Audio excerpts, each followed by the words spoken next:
How to sell crypto on Kucoin. Hello everybody, welcome back to my channel. This is me Vipin Basnat, and today I'll guide you on how you can sell crypto on Kucoin wallet. Now the process itself is relatively easy and simple, so let me guide you through. First things first, you want to open up your Kucoin wallet. Once you open it up, you want to make sure that you are logged in or signed up to the account.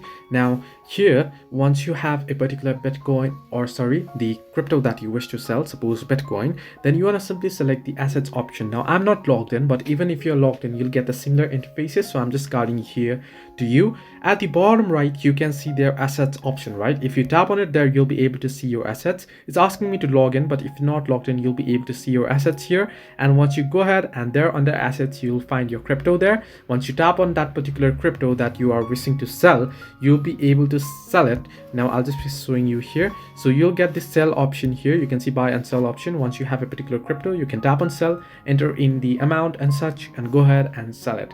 So this way you can sell crypto on Kucoin. Hope this helped you. Do like and subscribe, and do not forget to leave a comment down below if you have any further issues.